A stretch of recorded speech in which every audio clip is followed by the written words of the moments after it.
Ei, Helena, tive que Demorei, mudar mas de ambiente aqui. cheguei. Demorei, mas cheguei. Isso.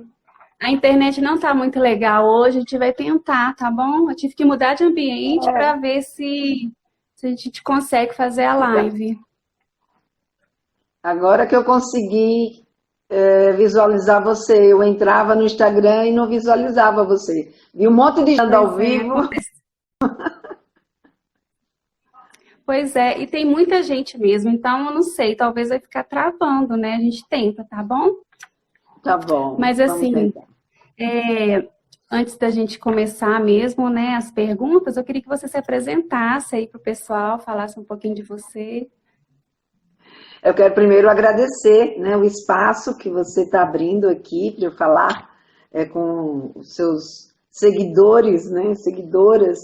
É, eu sou Lena Vilela, eu sou educadora em sexualidade, eu sou formada em enfermagem e há muitos anos, né, eu venho aí nessa jornada do trabalho com sexualidade na adolescência, sexualidade infantil e sexualidade também das pessoas com deficiência intelectual. Eu tenho inclusive um livro que eu escrevi que se chama Diferente, mas não Desigual, a sexualidade nas pessoas com deficiência intelectual.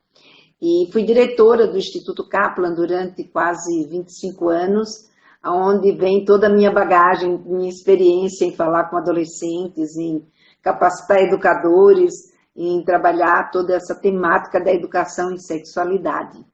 Lá no Instituto Capra eu tive a oportunidade de trabalhar também criando metodologias próprias, que foram os jogos que a gente desenvolveu junto com toda a equipe do Instituto Kaplan.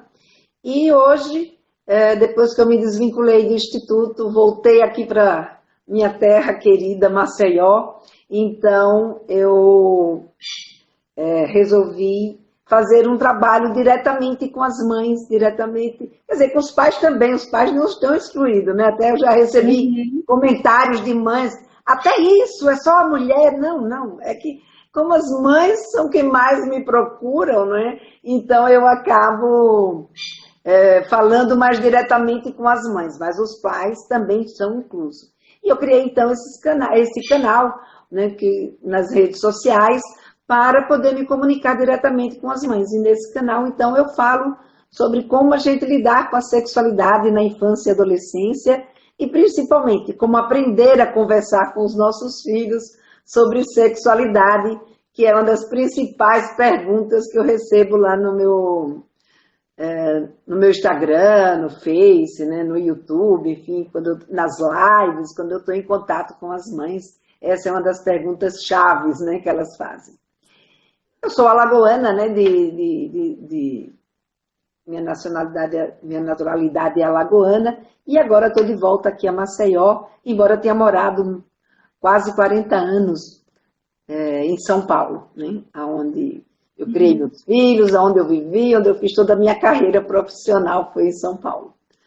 Então, esse é um Ótimo. pouquinho da minha história.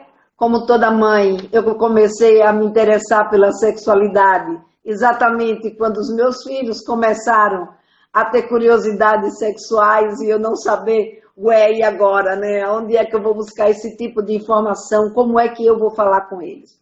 E foi daí que veio, então, meu interesse nessa área e desde então eu acabei estudando, me tornei sexóloga e hoje trabalho com educação em sexualidade, que é a minha paixão. Ótimo. Então, estou vendo aqui um monte de gente aqui, né, entrando.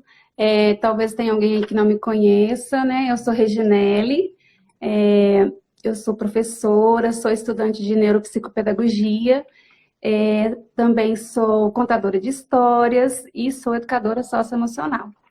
E aluna da Lena, né? Lógico, ela tem um curso que eu super indico, que é o Papo Firme, quem tiver oportunidade aí, fazer esse curso, tá bom? Aliás, ele está sendo, vou lançar ele a semana que vem, eu vou lançar ele outra vez, né? Depois eu falo um pouquinho Ótimo, sobre ele. tá bom. Então a gente pode começar com a primeira pergunta, Pode, Lena? claro, claro, à vontade, Reginete. A primeira pergunta é o seguinte: a pessoa colocou diferenças entre abuso sexual e exploração sexual. O nosso tema hoje é falar mais sobre o abuso, né? Como orientar, como ajudar as crianças e adolescentes nesse sentido. Então, a primeira pergunta é essa. Se existe essa diferença entre o abuso sexual e a exploração sexual, e quais são essas diferenças? Sim, sim, existe uma diferença, né? O abuso sexual é uma violência que é cometida contra a criança e contra o adolescente à base de uma sedução, à base de ameaça, à base de chantagem, de, de usar um poder que tem sobre aquela criança para tocar nas suas partes íntimas, para fazer ela tocar no corpo dessa pessoa, ou fazer ela ter algum tipo de contato, de ação sexual, sem que ela tenha, obviamente, a consciência ou o desejo próprio de buscar esse tipo de situação. Ou seja, esse adulto se vale do poder que ele tem sobre essa criança, seja um poder afetivo, seja um poder financeiro, seja um poder moral, não importa. Ele tem algum poder sobre essa criança, ou seja, o poder de ser um adulto e ela ser uma criança e não poder se defender, e ela se sentir no direito de usar essa criança para obter prazer sexual.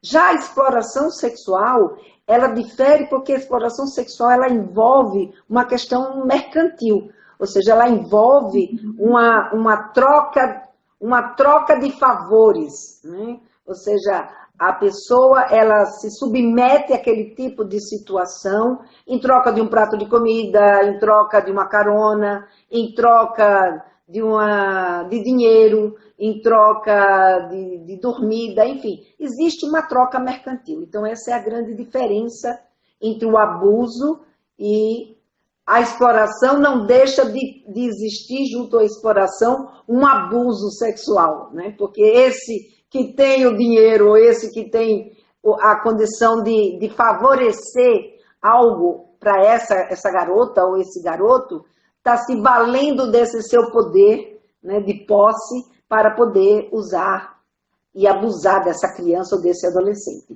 Mas existe uma troca, ou seja, essa criança ou esse adolescente recebe algo que ali em troca, né?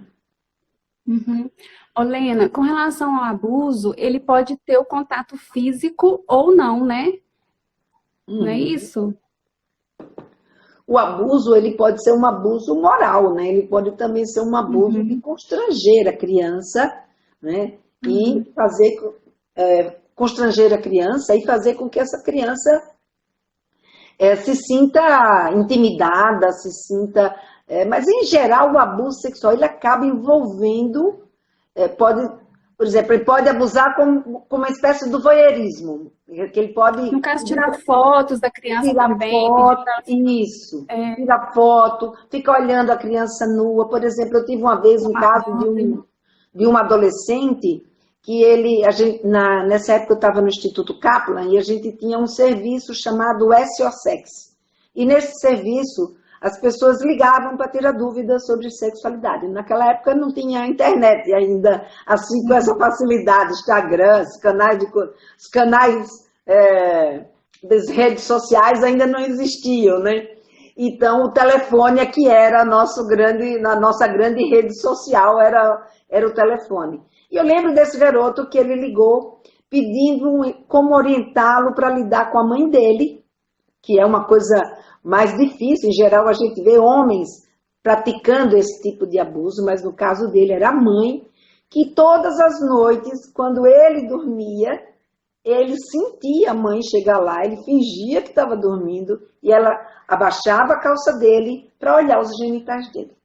Então, você vê, ela não tocava, né? Ela não tocava, mas isso não deixava de ser um abuso sexual. Isso é um abuso sexual.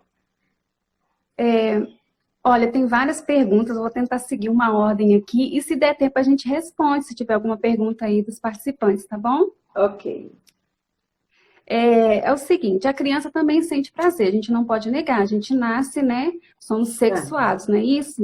exatamente. E quando acontece o abuso, ela vai sentir, ela pode sentir ou não o prazer. E às vezes o adulto ele costuma culpar a criança por ela estar sentindo aquele prazer, e ela começa a ter medo, né? É uma das causas que ela tem medo de falar, né? Que ela acha, ela se sente culpada, a vítima se sente culpada, Sim. né? Então, o que é importante para os pais, professores entenderem sobre essa criança que tem necessidades para poder ajudá-la a conhecer seu próprio corpo e respeitá-lo. É importante a gente entender aí como é que funciona a sexualidade na infância. Por exemplo, uma criança, ela sente prazer sexual, ela sente, eu costumo dizer que ela sente uma espécie de cosquinha. Não Uhum. é a sensação sexual da criança, não é igual à sensação sexual de um adolescente ou de um adulto que já está vivenciando essas sensações com a ajuda, né? Ou seja, não é bem com a ajuda, mas com o estímulo dos hormônios sexuais. Uma criança ainda não produz hormônios sexuais. Portanto, essa criança, a sensação de prazer que ela tem é uma sensação de uma coisa gostosa. Tocou no corpo dela do mesmo jeito que se você fizer um carinho no braço, ou se você fizer um cafuné, ou se você fizer um toque nos genitais dela, ela vai sentir uma sensação gostosa, mas não é uma sensação erótica como é a sensação do adulto. Então, ela pode ser tocada de uma forma carinhosa por quem está abusando essa criança e ela sentir uma sensação gostosa? Pode. Até porque, como eu falei, muitas vezes o abusador, ele não é uma pessoa que chega agredindo, ele chega seduzindo. Então, se ele chega seduzindo, se ele chega de mansinho, se ele vai, se ele conquista, muitas vezes esse abusador é alguém que está ali dentro de casa. É um pai, é um padrasto, é uma mãe, como eu acabei de citar, é uma tia, é um primo, é um cunhado, enfim, são pessoas que estão próximas, é um professor, é um instrutor, é alguém que a criança tem vínculo com essa pessoa. É uma criança, geralmente é uma pessoa que não é um desconhecido. Não é alguém que acabou de ver aquela criança e diz, ó, chega aqui, toca aqui, tira a roupa, vamos fazer. Não. É alguém que vai chegando de mansinho, vai conquistando, vai percebendo como é que diz? E vai usando Conquistando a criança mesmo. para abusar dessa criança. Então, veja, Uhum. é uma situação que assim, o que a gente tem é que ajudar essa criança a perceber esses toques, a perceber as situações que são situações que colocam ela em risco. Né? Então, essa é a grande diferença. Porque a criança que não sabe, a criança que não tem a menor ideia, pode ser que, se ela for abordada de uma forma carinhosa, que ela nem saiba que isso é um abuso. Uhum. Então, assim, você está dizendo que o abusador ele costuma agir com delicadeza, né? Ele não vai ter, às vezes não vai deixar marcas no corpo da criança, né?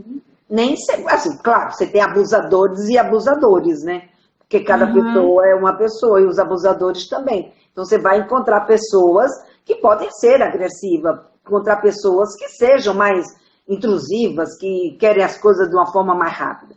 Mas, de uma forma geral, ele acaba seduzindo, criando um contexto que pode confundir a criança. Sim. Então, a próxima é o seguinte: como falar com essa criança sobre o corpo dela? Quando começar a orientar a criança sobre as partes íntimas e onde pode tocar e onde não pode tocar?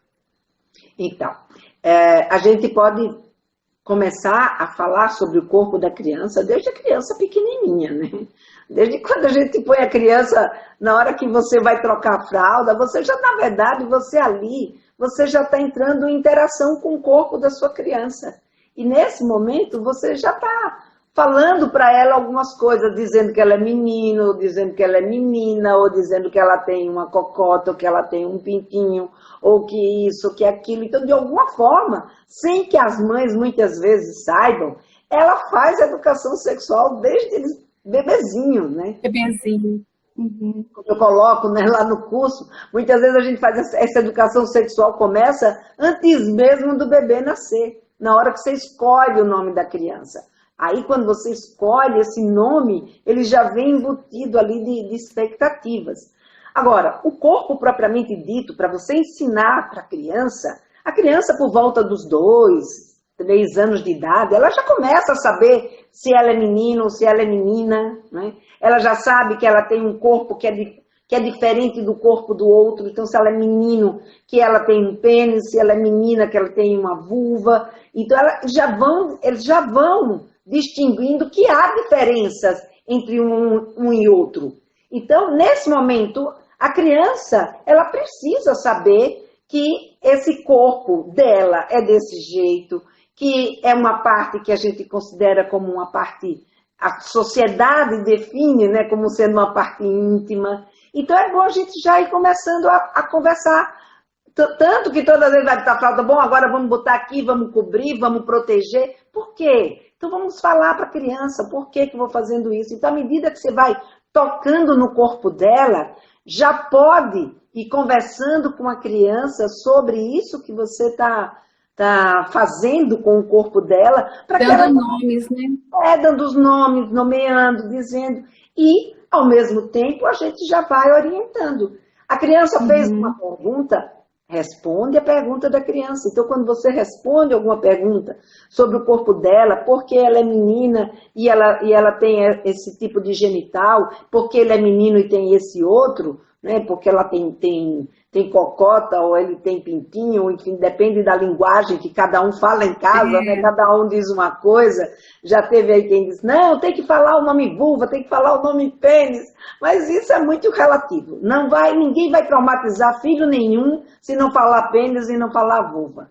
Pode falar sim o seu nome carinhoso. E há até uma questão assim, que a gente nem fala vulva, a gente fala vagina, mas a vagina é a parte interna, né? E eu acho que é até importante colocar isso para a criança, porque se ela for, né, acontecer dela ser tocada, ela saber falar, não, eu fui tocada externamente ou dentro, para ela saber, né, em que parte ela foi tocada, né? Então eu acho que é importante essa nomenclatura, né, e a criança entender. Isso também depende muito da idade da criança, né? Então, uma criança com 3, 4 anos, é difícil dela entender que existe vagina lá interna, que existe...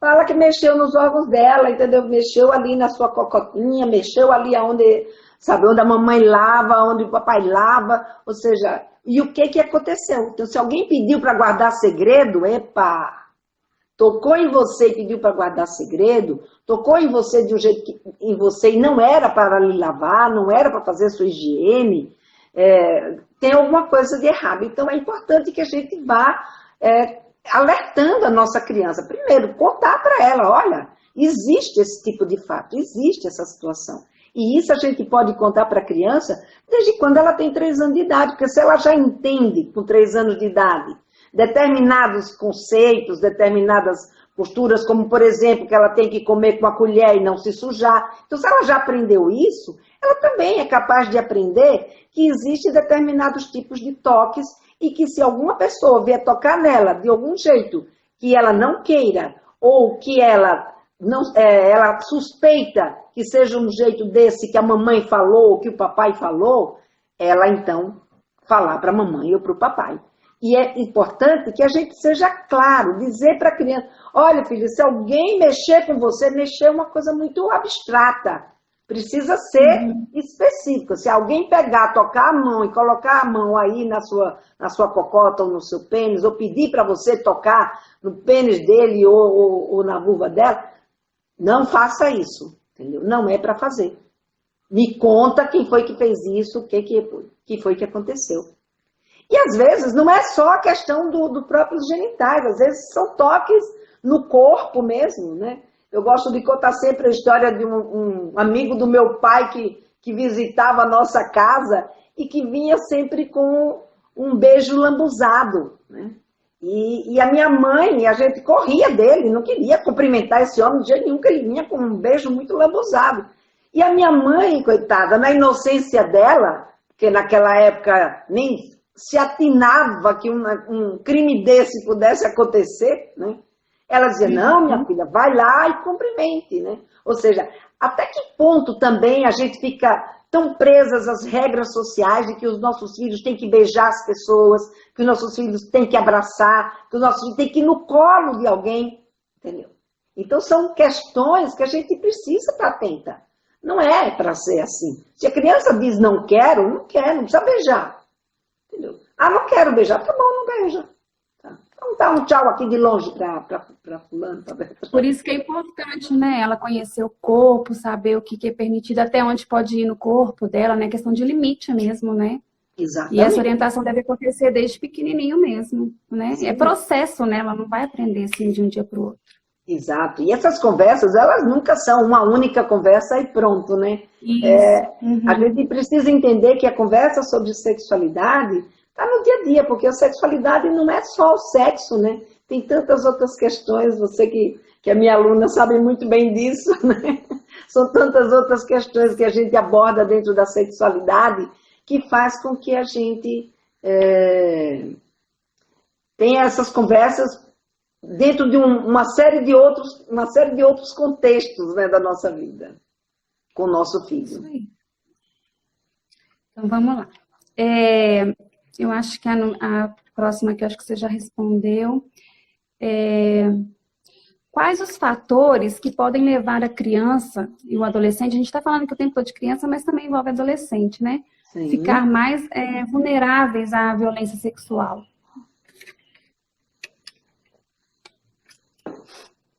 O primeiro ponto é a ingenuidade. A ingenuidade, eu vejo muitas mães, principalmente, colocar, não, eu não quero falar com meu filho sobre abuso, eu não quero falar com meu filho sobre sexualidade, porque eu não quero tirar a pureza dele. Mas você, primeiro, falar de sexualidade não tira a pureza de ninguém, né? Segundo, falar de sexualidade vai fazer com que essa criança ela saiba que ela pode sim falar sobre isso com você, porque você abre esse canal para ela poder se comunicar. Quando essa criança ela é ingênua, quando essa criança em casa não se fala de sexualidade, em casa isso é um tabu, isso é um tema que ela vê que os pais não conseguem falar sobre isso, ou até ficam bravos se acontece algum tipo de situação, né, com relação a sexualidade. O que vai acontecer? Essa criança ela fica vulnerável pelos dois lados. Primeiro, o lado que essa criança, ela, como é que eu diria? Ela não consegue distinguir, né, se ela está numa situação de vulnerabilidade ou não. E segundo, que essa criança... Olha, tem um mosquito que está me perturbando aqui. Eu moro aqui na beira de uma lagoa e ele está aqui me seguindo. Acho que agora ele me deu um tempo. Então, ela fica vulnerável pelos dois lados. Um lado porque ela não consegue distinguir uma situação de vulnerabilidade. Uma situação que ela pode estar sendo ameaçada, um toque que seja um toque diferente, um toque que seja um toque maldoso.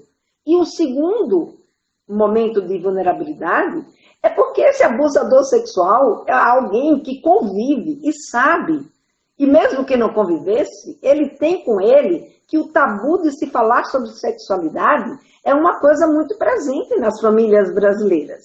E que, portanto... Muito dificilmente, você colocou no início, né, a criança não pode ter medo de falar sobre sexualidade, falar que isso aconteceu com ela, né? Porque às vezes você falou da questão da culpa, dela sentir prazer e o fato dela sentir culpa, ela não abrir essa conversa. Imagine quando é uma mãe ou um pai que não conversa sobre sexualidade, que esse canal não está aberto para eles conversarem. Então o que vai acontecer? Essa criança não vai abrir a boca. Ela vai ficar quieta, ela vai ficar sofrendo. E aí não só ela não preveniu um abuso, como esse abuso passa a ser recorrente. o que é uma coisa muito ruim para a vida dessa criança, né? Tanto que ela, muitas vezes, chega na adolescência e passa a sofrer abusos também na adolescência, e a gente vai ver que o que deixa uma pessoa vulnerável? Ele não ter uma comunicação em casa sobre sexualidade. Ela saber que ela pode, sim, falar sobre sexualidade. Uma outra coisa que também é vulnerável é a criança que é criada sem que a gente trabalhe nela a autoestima, né? O amor próprio, que ela seja alguém que saiba que se algo aconteceu com ela que ela não gostou, ela tem sim o direito de dizer não. Uma criança que é educada com respeito, ou seja, ela sendo respeitada no seu não, sendo respeitada nos seus desejos, sendo convivendo, né, com os limites necessários para uma convivência social, essa criança se torna menos vulnerável do que uma criança que é inocente, que não tem limite nenhum, que não sabe, não conhece o seu corpo, que não sabe que aquele toque é um toque maldoso, né? E que principalmente não tem em casa uma referência da sua confiança com quem ela possa de fato contar aquilo que está acontecendo com ela. Então, isso aí é, para mim, uma das questões prioritárias nesse sentido. Entendi. Acontece muito também de famílias ter, na própria família, pais que às vezes batem, né? Então, por aí a criança já fica com medo. Então, tipo assim, se ela contar, ela vai pensar, se eu contar isso, eu vou apanhar, né? Então, acaba também essa questão do medo de novo, né? Que a criança não tem a confiança, né? Para poder se abrir, né? Se ela está num ambiente onde é um ambiente violento, onde é um ambiente de desrespeito a ela, onde é um ambiente que aquilo que ela fala não é levado em consideração, muito pelo contrário, ela é desqualificada, ou então, tanto a criança quanto o adolescente, né? Porque muitas vezes o adolescente chega para contar qualquer situação, em função do fato dele estarem vivendo um momento que a sexualidade está ali a todo vapor, né? Eles estão ali exalando sexualidade, porque é um momento que esses hormônios estão aí a 1000 por hora na vida deles.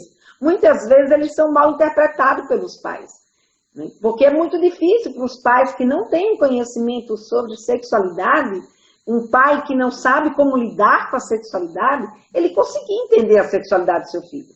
Então, se a gente não entende nem a nossa própria, se a gente não sabe nem como lidar com a nossa própria sexualidade, como é que eu vou entender a sexualidade desse meu filho, né? Se eu acho que a sexualidade, se eu acho que a sexualidade na adolescência é uma bobagem, então quando ele vem trazer algum fato que aconteceu, ele é muito mais desqualificado ainda, porque na infância as pessoas ainda se sensibilizam, né? Se compadecem com esse crime. Na adolescência, em geral, se acusa, se julga muito mais essa vítima. Principalmente as meninas. Ah, se isso aconteceu, é porque ela deve ter feito alguma coisa. E isso vem de uma cultura que a gente carrega. Não é culpa da mãe, nem culpa do pai. Quer dizer, passa a ser culpa na hora que ela sabe que ela precisa se informar e não vai em busca, né, de ampliar os seus conhecimentos, de chegar mais perto do seu filho. Porque cada vez que a gente age de um jeito inadequado em relação à sexualidade do adolescente, esse adolescente vai se distanciando cada vez mais dos pais. E isso aí é um grande problema que eles vão acabar encontrando na adolescência. E quando acontece um caso de abuso sexual, aí é que ele se sente extremamente sozinho mesmo. E é quando nós, mães, pais, teríamos que estar ali junto dele, né? Teria que estar ali mais próximo para eles poderem contar com o nosso apoio, contar com a nossa ajuda para lidar com a situação como essa. Porque se não é fácil para o pai e para uma mãe ouvir e saber que seu filho está sendo abusado sexualmente, muito pior é para essa criança ou para esse adolescente que sabe de fato o que está acontecendo com ele. E se sente impotente para se defender muitas vezes. É um trauma, né, Lena, que assim, como posso dizer que não tem cura, né? Tipo assim, só minimiza, assim, com uma ajuda de um psicólogo, né?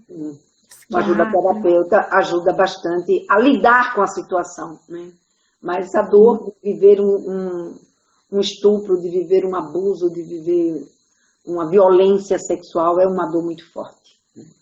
É uma dor muito forte e se a gente puder evitar isso, o caminho é abrir esse canal, ter esse canal. Porque mesmo que você não consiga evitar, você consegue pelo menos que essa criança ou que esse adolescente confie na gente e venha e nos conte o que está acontecendo. Para que a gente possa ajudá-los a partir dali e não deixar que isso continue acontecendo. Né? Não deixar que eles Por isso que é sejam parados. importante. Pode falar, desculpa, te Não, não, interrompi. não pode dizer. Por isso que é importante que conversar desde pequenininho, igual você colocou, desde bebezinho já falar, já nomear o corpo, né? Porque às vezes é muito tabu mesmo, a gente não foi educada dessa forma, né? Nossos Exatamente. pais não foram, né? Mas é aquilo que você colocou, é a gente perceber que pode buscar orientação, que pode estudar para poder orientar os nossos filhos e ajudá-los de certa forma, né? Sim, porque Existe quando a até um gente... livro, Diga. pode falar, pode falar. Porque quando a gente tem conhecimento, quando a gente tem esse canal aberto com os nossos filhos, a relação com eles se torna uma relação muito mais fluida, muito mais tranquila. Então, eles não ficam irritados com a gente, né? Muito pelo contrário, eles buscam a gente para poder ter a gente como referência. E isso é muito importante, principalmente na adolescência. Porque na infância é fácil a gente ser a referência dos nossos filhos, porque eles são pequenininhos, tudo depende da gente, então a gente está ali o tempo inteiro com eles ainda não têm muito discernimento, não têm ainda muita crítica, então o que vale é o que papai e a mamãe dizem. Mas na adolescência não, né? Na adolescência a coisa muda de figura. O adolescente começa a ter a sua própria crítica. Ele agora está mergulhando num mundo onde ele precisa, né, agora andar pelas próprias pernas. E óbvio que ele vai errar muito, ele vai trazer muitas dúvidas, muitas inseguranças, né? E se a gente puder estar junto para poder ajudá-los, principalmente em exposição na internet, que a gente tem ainda mais agora, né, nesse mundo que a gente está vivendo com essa pandemia, que a internet é o mundo de comunicação que a gente tem, né? Já visto nós aqui, como nos comunicando com as mães. Então a gente vai ver que exatamente é um momento que a gente não pode descuidar. A adolescência é um momento que a gente tem que estar junto deles, né? Precisa estar junto. E é logo quando a gente acaba afastando, né? Os pais costumam afastar, né? É onde se dá o maior afastamento de pais e filhos, é exatamente no período da adolescência. Por quê? E em grande parte em função do comportamento sexual. Claro que tem vários outros fatores, mas a sexualidade, como a gente carrega esse... até outro dia eu estava lendo como é que chama? Um dote, como a gente carrega esse dote de tabus, de preconceitos, de mitos, a gente acaba não conseguindo, né? É muito difícil para a gente, muitas vezes, lidar com essa sexualidade. Então, muitas mães, e ainda mais falar de uma coisa como essa, falar de abuso sexual, que a gente não quer nem pensar, né, que existe abuso sexual. Uhum. A gente quer que isso não exista. Então, muitas vezes a gente vai dizer, não vou nem pensar, porque não pensando isso não vai acontecer com meu filho. Mas quem dera fosse, né? Não é bem assim. Não basta a gente não pensar, muito pelo contrário. Não pensar, não conversar, não se ater, né, a essa situação, faz exatamente com que ele fique mais vulnerável. Sim. Tem um livro, eu acho que é até legal assim, para a gente falar um pouquinho, não sei se você conhece, chama Pipo e Fifi, Sim. que fala dos toques do sim e do não. Isso. Você conhece então, né? Sim. E poderia falar um pouco dessa ferramenta, porque eu acho que a história ajuda muito nessa hora também, né, Lena? Sim, claro. Contar história é uma coisa fantástica, porque você que é contadora de história, né, sabe melhor do que o quanto que a história é importante para a criança, né? E também para o adolescente. Eu sempre digo para as mães, quer começar uma conversa que chama a atenção dele? Conte uma história. Claro que a história do adolescente é diferente da criança, mas conte uma história que ele vai se interessar. E com a criança a história é fantástica. E esse livro, Pipo e Fifi, que é da Caroline Arcária, que outro dia eu tive o prazer de fazer uma live com ela, foi muito legal. E esse livro é um livro que pode sim ser utilizado, né, como uma excelente ferramenta para as mães ir exatamente ensinando sobre essas partes do corpo, ensinando o toque, que é o toque positivo, e aquele toque que é o toque constrangedor, suspeito, que pode ser que esteja levando ele para uma situação de vulnerabilidade. Então, esse livro é um livro que eu sempre aconselho todas as mães, aliás, está lá na minha lista de livros que eu indico para as mães, para que elas contem, sim. Tem esse e tem um também da Tartarina. Você conhece o da... Ah, sim, já vi a história da Tartarina. Da Tartarina também É ótimo também. Também é um outro livro muito interessante, que também para É porque criança... às vezes fica difícil da gente falar e o livro ajuda, né? Ele mostra de uma linguagem muito mais leve para a criança, né? De uma forma leve. Tem figuras, né? A criança fica uma coisa lúdica. Então, usar essa ferramenta do livro para falar com a criança sobre sexualidade e para falar de abuso sexual, principalmente, é muito interessante. Além do livro, tem também alguns vídeos. Até outro dia eu estava comentando, eu participei de um trabalho junto com o Canal Futura, a Childhood e a Unicef.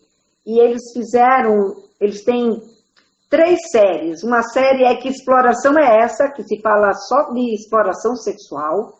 Uma outra série que se chama Que Abuso é Esse?, que fala de abuso sexual. E tem uma outra série que fala sobre Que Corpo é Esse?, que é como ensinar a criança a, como é que diz? A reconhecer o seu corpo, né? A lidar com o seu corpo. Então, vale a pena entra lá no YouTube e põe lá que corpo é esse, ou que abuso é esse, ou que exploração é essa, que cai direto nesses vídeos, e lá tem toda a série completa, gratuita, que as pessoas podem assistir, porque ajuda bastante também na conversa, tanto com a criança quanto com o adolescente, sobre o abuso sexual. E sobre como eles se protegerem. Esse eu não conhecia, essa vale série. a pena, vale a pena. Uhum. Tem também um livro Não Me Toque, Seu Boboca, que eu acho que também é bem legal, não sei se você conhece. Não, isso eu não conheço. Agora me falha o nome da escritora, mas acho que é Andrea Tauberman. Ah, eu acho que eu já ouvi falar da Andrea. Acho que eu já ouvi falar, mas eu não li ainda. Que é bem legal também. Então, assim, algumas dicas aí, né, para começar esse assunto aí, né, que é tão difícil às vezes para os pais, né, para os professores também, né. Exato, o professor precisa conversar sobre isso na sala de aula e é importante trazer aí um elemento como esse, que é um material lúdico, né, como esse, para ajudar nessa conversa, que às vezes essa conversa não é fácil mesmo, né? Uma conversa que se torna muito difícil para os pais, principalmente para os pais que ainda carregam com eles, né, poucas referências sobre como conversar sobre sexualidade. E a gente vai ver que isso ainda não é uma exceção. A gente ainda tem muitos pais que ainda têm muita dificuldade, porque falar de sexualidade ainda remete a gente, né, a uma série de tabus e de preconceitos, de medos, né? A gente também tem medo, não é só a criança que tem medo, né? É que a criança vem, bate no medo da gente e a gente devolve o medo e põe medo na criança ou no adolescente, e aí a gente, em vez de se unir, a gente separa, né? Isso é muito triste. Voltando à questão da escola, veio uma coisa que, para mim, hoje em dia tem escolas que têm educação, né, sexual e outras não. Ainda não é lei, assim, não tem que ter essa educação? Não tem que ter ainda. Infelizmente, ainda mais agora, né? Agora, inclusive, tentaram proibir, mas ainda bem que já foram votadas todas essas proibições e está... E assim, não era nem só uma questão de estar liberada, porque já estava liberada, as pessoas ficam com medo, né? Muitas escolas, as poucas escolas que já tinham trabalho de educação e sexualidade, começaram a ficar receosas sobre como que a população ia ver isso em função de todos esses problemas, essas polêmicas que criaram em função, né, de identidade de gênero e de educação sexual, e isso travou muito o trabalho que já vinha se desenvolvendo. Mas a gente tem, em 98, o Ministério da Educação, ele baixou os novos parâmetros curriculares, e dentro dos novos parâmetros curriculares, ele colocou a educação em sexualidade, que na época se chamava orientação sexual, como tema transversal nas escolas.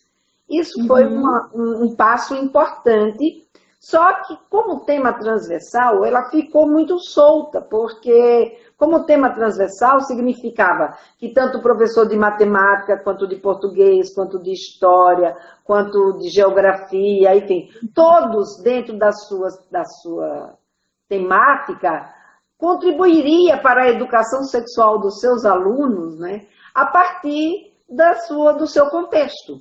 Só que, como ficou um tema de todo mundo, aquilo que é de todo mundo que ninguém quer, vira o tema de ninguém. Então, as escolas acabaram não adotando isso como através de uma metodologia que envolvesse, de fato, todas as disciplinas. E ficou, então, a cargo daquela escola ter, por exemplo, professores interessados na educação e sexualidade dos seus alunos, ou de uma escola que tinha interessada em fazer uma política nesse sentido, de educar os seus alunos para conviver melhor com a sua sexualidade, de respeitar a sexualidade dos outros, de olhar para a sua prevenção. Então, isso ficou uma coisa muito de iniciativa de cada escola, e não propriamente de uma questão obrigatória geral. É porque a gente vê muita questão de prevenção de gravidez, de doenças, e não trata a questão da sexualidade em si, né? Para a criança entender o seu corpo, né? Porque eu acho que é primordial isso, é entender mesmo o seu corpo, né? E assim, é uma questão delicada também, que se a gente for levar isso para a escola, o professor começar a trabalhar isso na escola, tem que ter todo um cuidado para também abordar o tema, né? Porque o professor precisa ser preparado para isso. Porque para a gente falar de sexualidade, falar a gente fala, naturalmente a gente fala, todo dia a gente fala alguma coisa, né? A gente está falando.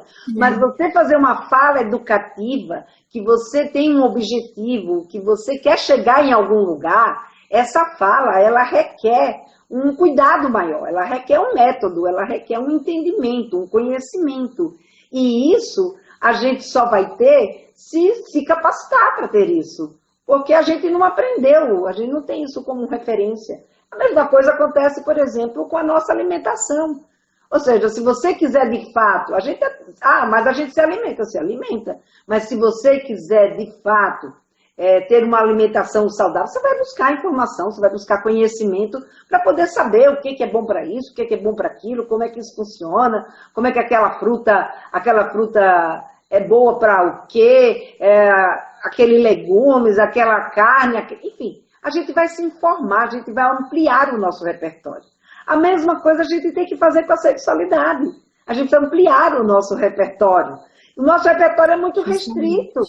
E aí a gente, com aquela visão restrita, a gente ainda está, se a gente for comparar o conhecimento que a gente tem hoje em alimentação e o que a gente tem em sexualidade, a gente ainda está, sabe, lá somente no fogo a lenha. A gente ainda não conheceu nada, não sabe nada, sabe? Arroz, feijão é só o trivial. Arroz, feijão, carne, legumes, salada, e não sabe mais nada. Então, acho que sexualidade é só sexo, né? Exatamente. Sexualidade é sexo. Exatamente. Isso é um ponto muito interessante, Ginete. Porque as pessoas acham, não, como? Eu vou falar de sexo com a minha criança? Não, você não vai falar de sexo com sua criança. Mas quando a sua criança tiver adulta e for fazer sexo, ela precisa ter autoestima, ela precisa ter autoconfiança, ela precisa saber conhecer o corpo dela, ela precisa saber respeitar o corpo do outro e saber como lidar com o corpo do outro, saber lidar com as secreções, saber se prevenir de uma gravidez, saber, enfim. Você vai conversar com a sua criança ou com o seu adolescente de acordo com a faixa etária que ele se encontra e trazendo temas que ele é capaz de entender. Não adianta eu dar uma aula sobre prevenção para uma criança de 6 anos de idade, se ele não sabe nem o que é sexo direito, quanto mais como é que é prevenção. Muitas vezes eu vejo as mães, aí minha criança encontrou uma camisinha, você fala o quê? Fala que é uma coisa que o pai usa quando vai namorar com a mamãe, ponto, entendeu? Ou mas pra quê? Fez mais perguntas? A gente vai ampliando a resposta. É pra gente não ter filho, porque papai solta um líquido, que pode esse líquido traz um bichinho que se chama espermatozoide, que quando se junta com o bichinho da mamãe, que se chama óvulo, vai formar o bebê. E aí a gente vai explicando de acordo com a criança. E quando chega na adolescência, a gente tem que saber responder às mudanças, a gente tem que saber conversar com ele sobre todas as questões que envolvem. Porque se ele não aprender a conversar em casa com a gente, ele vai buscar, porque ele não vai ficar sem esse conhecimento. Ele vai buscar lá fora. Se ele tiver a sorte de ter uma escola que tem um trabalho de educação sexual, tá perfeito, tá ótimo, maravilha, né? Mas se ele não tiver essa sorte de ter uma escola que faça um bom trabalho de educação e sexualidade, ou que faça um trabalho de educação e sexualidade, ele vai buscar aonde? Na internet. Ou com os amigos. Então, ele fica totalmente desamparado. Uhum. Você colocou aí sobre as fases, a importância de conhecer as fases, né, da primeira infância, adolescência. E aí veio uma questão aqui que colocaram sobre as crianças ou adolescentes com deficiência intelectual.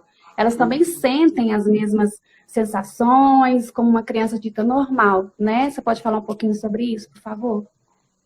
Esse é um tema que merece uma live só sobre isso, né? Só sobre a sexualidade na pessoa com deficiência intelectual. Porque as pessoas confundem muito a sexualidade deles e julgam de uma forma muito... às vezes, de uma forma muito, muito diferente do que de fato acontece. Porque se você imagina, se a gente não sabe como é que acontece a sexualidade nas pessoas que se desenvolve e não tem uma deficiência intelectual, você imagina aquela que tem uma deficiência intelectual.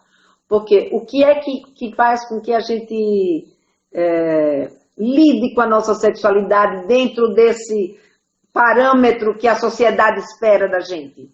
É o que a gente aprende sobre sexualidade. Então, aquilo que a minha mãe, meu pai me ensinou, não posso pôr a mão aqui, não posso ficar nu na frente de todo mundo, eu não posso pegar nos meus genitais na frente das pessoas, eu não tenho direito de tocar no genital da outra pessoa. Tudo isso a gente vai aprendendo. A pessoa que tem deficiência intelectual, ela tem mais dificuldade nessa aprendizagem. Então, ela tem uma dificuldade de entender o que se passa com o corpo dela e tem uma dificuldade de se portar conforme se espera que alguém da idade dele ou dela se comporte diante da sua sexualidade, em função da deficiência intelectual que eles sofrem. Agora, em termos de sensação física, isso não muda da pessoa dita normal. Ela vai ter a mesma sensação física que a outra. Ou seja, tocou no corpo, foi gostoso? Vai sentir gostoso. Vai ter muito mais dificuldade de discernir se aquela situação que ela está vivendo é de vulnerabilidade ou não, é de ameaça ou não. Vai, porque muitas vezes eles são tão carentes que qualquer pessoa que se aproxima, seja para tocar aonde for, e se tocar de um jeito que ele sinta a sensação prazerosa, eles não vão distinguir que aquilo dali é uma ameaça ou que aquilo dali é uma situação que ele tem que sair dela. Principalmente se ele não for preparado para isso. E o preparo dele é um preparo que requer muito mais dos pais do que da criança ou do adolescente que não tem essa dificuldade intelectual.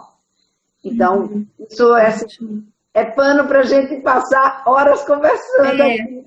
Mas se quiser eu não sei como que a gente está de tempo. Pode falar, Lena. Se quiser um outro dia, a gente fala sobre... Tá. Mas eu quero deixar aqui para as pessoas que se interessam, eu tenho um livro, né, que se chama Diferente, mas não Desigual, a sexualidade na pessoa com deficiência intelectual. Está à venda aí nas livrarias, Saraiva, Amazon, essas. Colocou lá o título, você vai achar. Ou então entra lá no meu site, né, que é lenavilela.com.br, e aí ela vai entrar... Aqui tem uma pergunta da Linda Mara, ela está perguntando como me toca quando estava... Depois aí fica com você, eu já estou me metendo no seu... Eu não vi essa... Eu estou vendo uma aqui, essa que você está dizendo aí, eu não vi. Eu não sei como que a gente está de tempo, porque eu não vi nem a hora que eu comecei, porque foi uma confusão no início, que a internet... No máximo uns 10 minutinhos. Pois é. Tem uma perguntinha aqui também, é o seguinte, é da Fabi. Ela pergunta assim, você acha que as amizades da adolescência podem influenciar a sexualidade? As amizades da adolescência, ela influencia no sentido de estimular mais eles irem em busca de assistir, por exemplo, eu estava falando na live a semana passada, de trazer pornografia, ou seja, a gente foi adolescente, sabe como é que é na adolescência. Agora, eu não sei o que ela está falando de estimular, de interferir na sexualidade. Influenciar na sexualidade. Se for influenciar na visão de como vê a sexualidade, influencia, porque eles são referências, não deixam de ser referência para aquele jovem, principalmente se esse jovem não tem em casa alguém com quem ele possa conversar, que ele acredite, que ele admire, que ele ache que aquilo que ele está dizendo de fato vale a pena e que ele pode absorver, né, aquele tipo de ensinamento. Então pode influenciar. Agora, se influencia em termos de escolha sexual, ou seja, se vai influenciar, não, ele é hétero e os amigos todos são gays, então ele vai se tornar gay, né? Isso não influencia, tá? Isso não influencia. Ele pode até ter curiosidade, mas não de se tornar, de ser alguém que ele de fato não é. Isso a gente não é, entendeu? Em geral, quando aquilo não... Quando a gente está num grupo com uma pessoa que você não se identifica, que está lhe forçando a determinado tipo de situações, essa pessoa acaba saindo desse grupo, né? Então, agora, no sentido de influenciar em termos de o que é que eles vão achar legal, o que, sabe, de moda, de como se veste, se fica com um, se fica com dois, se fica com três. Claro que vai influenciar, porque eles são referência, o grupo é referência. E pertencer a um grupo é muito importante na adolescência. Então, o que o grupo pensa, o que o grupo faz, né, fica ligado, porque se ele anda com aquele grupo, é porque o que aquele grupo pensa. Por isso que eu digo, quer saber sobre os seus filhos? Traga os amigos para dentro de casa, entendeu? Traz para dentro de casa, quer mudar alguma coisa? Traz, vai conversando, troca informações, porque os amigos é um ponto de referência, sim, para o adolescente. Olha, tem algumas perguntinhas aqui ainda, vou ver se a gente consegue. Como detectar, notar que a criança está sendo abusada? O abusador costuma ser mais homens ou mulheres, isso aí você já até falou, né? Um pouquinho lá no início. Então, como detectar que a criança está sendo abusada? O que ela demonstra? Assim, eu faço isso mesmo. Oi? A Fabi está colocando aqui, kkk, eu faço isso mesmo. Eu não estou vendo essa... Tá não está aparecendo tudo para mim aqui, não. Não está aparecendo tudo para você. Agora... Bom, os abusadores, a maioria é homem, né? A maioria é homem. Como a gente identificar que a criança pode estar, ou o adolescente foi abusado sexualmente? Primeiro, mudança de comportamento. Em geral, eles mudam o comportamento. Então, eles ficam mais tristes, eles ficam mais introvertidos, eles não querem conversa com aquela pessoa, não quer que quando aquela pessoa chega tem um comportamento diferente com aquela pessoa, então eu vou ficar atenta. Então, por exemplo... abusador, no caso, né? O abusador, exatamente, como abusador. Então, se é uma pessoa que sempre chegava lá, ele estava sempre de bem, de repente, sabe, aquela pessoa chega e a criança foge, a criança corre daquela pessoa, ou aquele adolescente trata mal aquela pessoa e se manda, não fica no mesmo ambiente, enfim, vai ficando de olho. Mudança de atitudes, ficar muito isolado, tomar muito banho, né? Principalmente o adolescente, ele se sente sujo com o que aconteceu, então tem uma mania de limpeza muito grande, começa com manias de limpeza. Observar a conversa da criança, quando é criança, observar a conversa da criança. Ela começa que a criança é uma criança que nunca trouxe nada, nenhum assunto sobre os genitais, e de repente começa a falar de práticas sexuais, começa a falar de genital. Então, pergunta onde é que ela ouviu isso, né? O que está acontecendo. Enfim, ficar de olho nessas mudanças de comportamento e perguntar, né? Quando acontece também na escola do coleguinha ter certas atitudes assim, às vezes de tocar o outro, querer ver muito o corpinho do outro, pode ser também isso?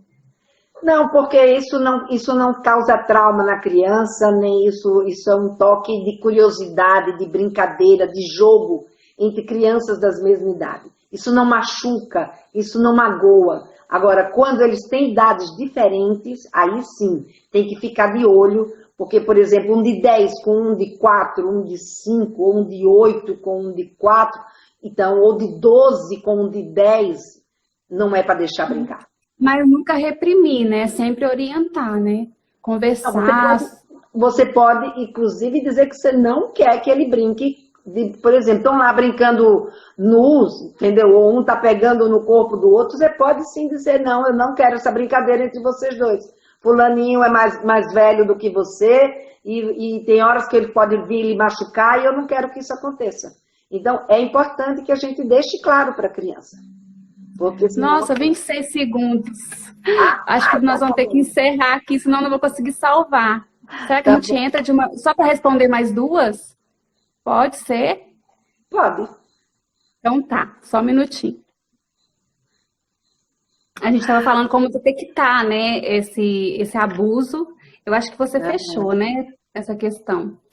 E o que fazer quando a criança traz o relato para a família ou para o professor, por exemplo, né? Porque às vezes a criança também consegue expressar, né? Algumas vão guardar, mas outras vão expressar. E o que fazer também o que o adulto pode fazer se ele descobrir que a criança está sofrendo essa violência sexual? É uma situação bem delicada. Descobrindo isso, a gente precisa procurar os órgãos competentes para poder tomar as devidas decisões. Primeiro, conversar com a criança ou com o adolescente, falar das suspeitas que está tendo, se isso de fato está acontecendo, ouvir o que a criança tem a dizer ou que o adolescente tem a dizer, né?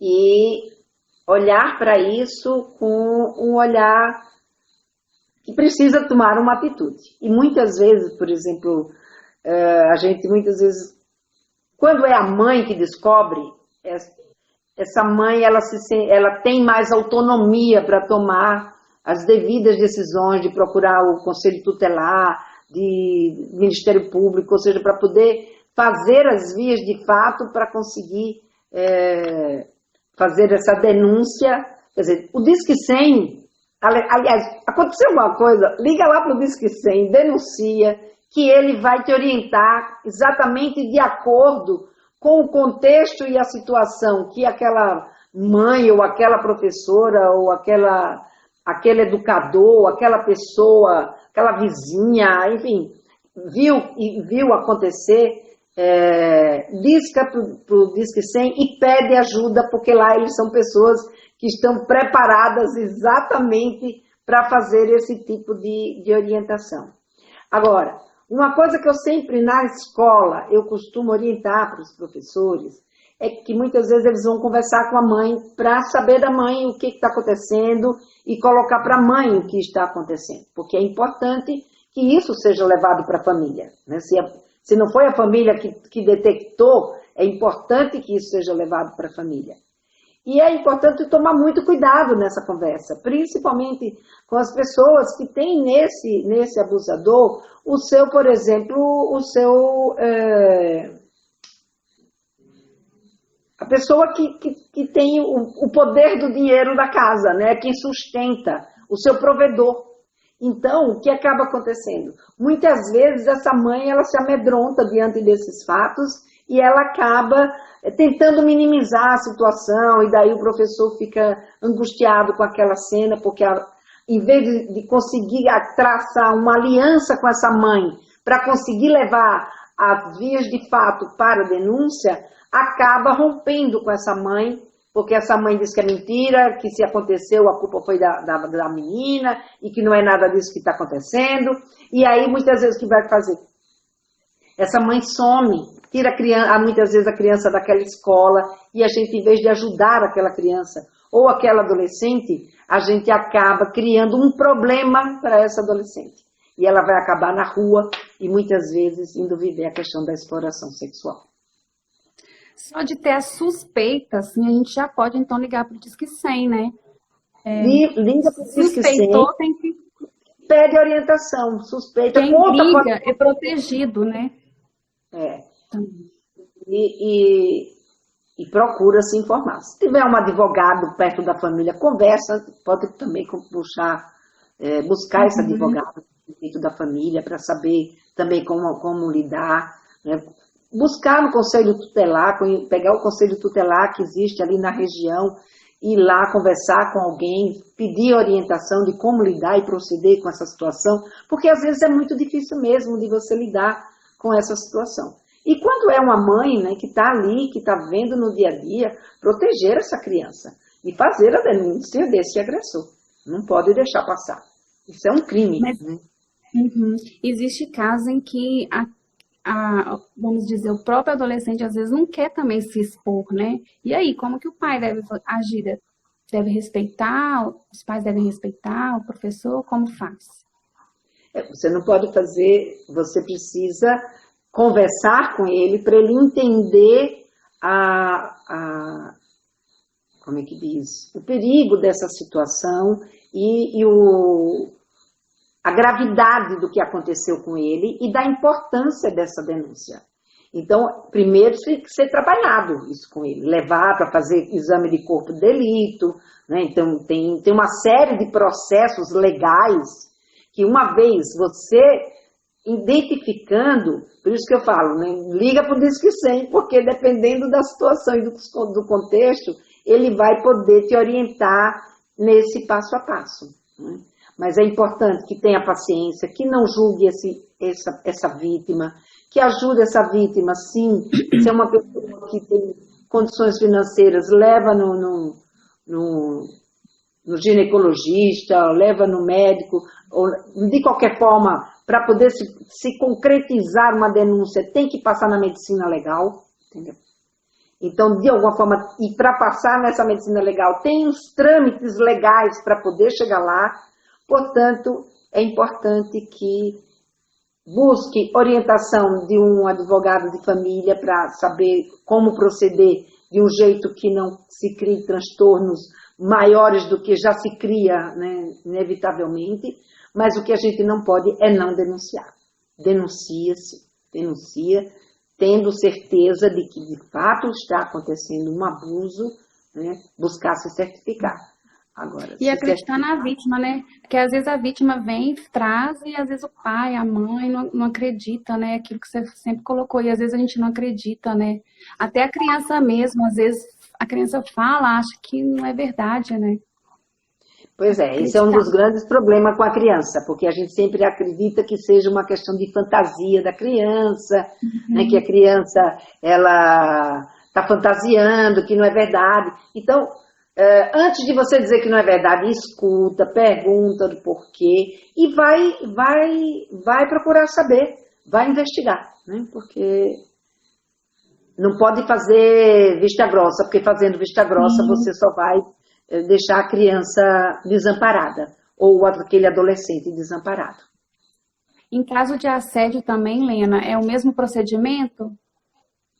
O assédio é o mesmo, quer dizer, você percebendo que existe o assédio, né?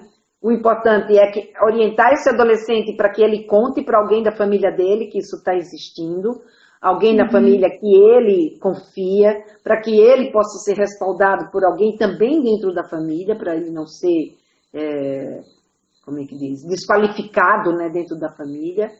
E o assédio também é algo que também é um outro crime, né? Você não tem que aceitar um assédio sexual. O assédio sexual também deve ser denunciado. Bom, agora as perguntinhas aqui terminaram. É um assunto assim que eu acho que dá para falar muita coisa, né? A gente Muito. tentou falar um pouquinho aí, contribuir de alguma forma, mas assim, estaria aberto agora para as perguntas? Se alguém tiver alguma pergunta, Lena? Sim, pode. A gente tem aí mais uns 5 minutinhos, mas eu Sim. não sei se ainda estão aí conosco, né? Eu acho que Chega na muita hora que gente saiu. sai, entra, daí acaba perdendo muita gente. Sim. Mas eu acho que é isso. Eu já quero te agradecer mesmo pela gentileza, por ter aceitado o meu convite. Obrigada mesmo, de coração. Acho que a gente contribuiu aí com um pouquinho com as pessoas, você com o seu conhecimento todo aí sobre o assunto, né? Inclusive, assim, dá vontade de falar de várias outras coisas, porque sexualidade envolve, como a gente disse aqui, muitas outras coisas. E a gente focou Inclusive eu nessa queria questão do abuso. aproveitar, né, que eu até falei para você que a gente vai ter a minissérie O Papo Firme, e a minissérie se chama Sexualidade se Aprende em Casa, e ela vai começar a rodar na semana que vem, essa minissérie, são 4 capítulos, né, e no último capítulo, então, eu apresento o Papo Firme, que é esse curso que você é minha aluna nele, né, se você quiser deixar aí algumas Super palavras indico. sobre o Super Papo indico. Firme. Eu, enquanto mãe, busquei esse curso justamente para poder entender mesmo a questão das fases, né, pelas quais as crianças passam, entender o adolescente, porque quando a gente entende, a gente leva de uma forma mais leve, né, e consegue orientá-los e ajudá-los mais, né. Então, assim, me Uhum. ajudou bastante também a me conhecer, né, acho que é essencial. Que Mas bom, é isso. eu fico muito feliz e se você quiser participar, esteja convidada aí a participar da minissérie Vai Sexualidade. ser onde mesmo? Vai ser online, né? Mas entra lá no meu Instagram, no perfil, tem o link para se inscrever na minissérie. A minissérie é gratuita e ela vai estar no ar semana que vem. Tá? Então tá lá no meu perfil do Instagram, e no perfil do Instagram tá escrito lá Papo Firme / minissérie, se eu não me engano. É um link que tem lá no perfil e dá para as pessoas fazerem a sua inscrição. Uhum. Seu Instagram é @Lena Arroba _Vilela. Lena _Vilela, isso. Isso. Então tá bom. E mais uma vez, Mas obrigada aqui pela participação. eu que agradeço, tá bom? Gratidão mesmo, tá?